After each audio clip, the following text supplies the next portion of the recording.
دیکھا ہوگا کچھ ایسے ہوتے ہیں امام صاحب نماز پڑھا رہا ہوتا ہے تو جیسے ہی ولضالین تک پہنچتا ہے تو کچھ نمازی حضرات کیا کہتے ہیں؟ آمین کہتے ہیں۔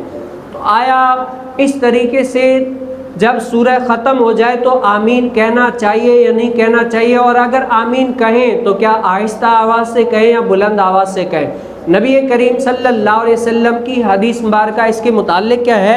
حضرت ابو ہریرہ رضی اللہ تعالیٰ عنہ سے روایت ہے کہ نبی کریم صلی اللہ علیہ وسلم نے فرمایا کہ جب امام آمین کہے تو تم بھی آمین کہو، اسی لیے کہ جس کا آمین ملائکہ کے آمین کے ساتھ موافق ہو گیا، دونوں کا ساتھ ہو گیا، تو اللہ تعالیٰ اس بندے کے پچھلے تمام کہے جب امام صاحب سورہ فاتحہ کے بعد ولضالین کہتا ہے نا تو کیا امام اور مقتدی دونوں کو کیا کہنا چاہیے؟ آمین کہنا چاہیے۔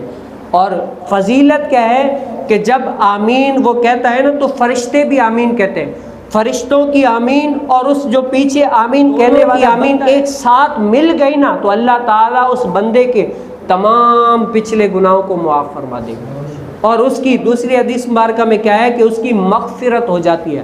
اب سوال یہ پیدا ہوتا ہے کہ آیا ہم جو آمین کہہ رہے ہیں آہستہ آواز سے کہیں یا بلند آواز سے؟ تو امام شافعی رحمۃ اللہ تعالی علیہ فرماتے ہیں کہ یہ آمین بلند آواز سے کہنا چاہیے، کیا ہے؟ بلند آواز سے۔ لیکن امام اعظم رحمۃ اللہ تعالی علیہ کیا فرماتے ہیں کہ یہ آمین آہستہ آواز سے کہنا چاہیے، یعنی اتنی آواز کے خود سنیں بس، یا اگر سنیں تو پاس میں ایک دو، اتنا بلند آواز سے نہیں کہنا چاہیے۔ اور امام اعظم رحمۃ اللہ تعالی علیہ کا حدیث مبارکہ لیتے ہیں جس میں نبی کریم صلی اللہ علیہ وسلم نے فرمایا کہ 4 چیزوں کو آہستہ کہنا چاہیے۔ پہلی چیز تعوذ، جیسے ہم نماز شروع کرتے ہیں نا اعوذ باللہ من الشیطان الرجیم پڑھتے ہیں، یہ بھی آہستہ۔ تسمیہ بسم اللہ الرحمن الرحیم، یہ بھی آہستہ کہنا چاہیے۔ اس کے بعد کیا ہے؟ ثنا سبحانک اللہم، یہ بھی آہستہ کہنا چاہیے۔ اور جب امام صاحب غیر المغضوب علیہم ولا الضالین کہے تو آمین بھی کیا ہے؟ آہستہ۔ اس میں کیا ہے؟ جو امام شافعی رحمۃ اللہ تعالی علیہ کے مقلد ہے وہ اپنے امام کی تقلید کریں گے، اور جو امام اعظم رحمۃ اللہ تعالی علیہ کے مقلد ہے وہ اپنے امام کی تقلید کریں گے۔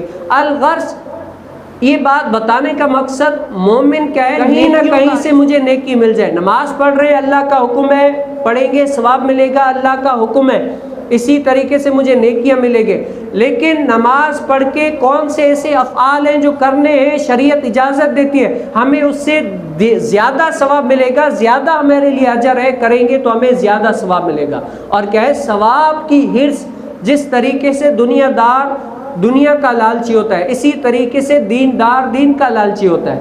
دنیا دار کا لالچ ہونا یہ مذمت والی ہے، لیکن دیندار کا لالچی ہونا دین کے اعتبار سے تاکہ لوگوں کو فوائد ملے، یہ اچھا ہے، حسن میں سے آتا ہے تاکہ لوگ فائدہ اس سے زیادہ حاصل کریں اور دنیا اور آخرت کی طرف کیا ہے؟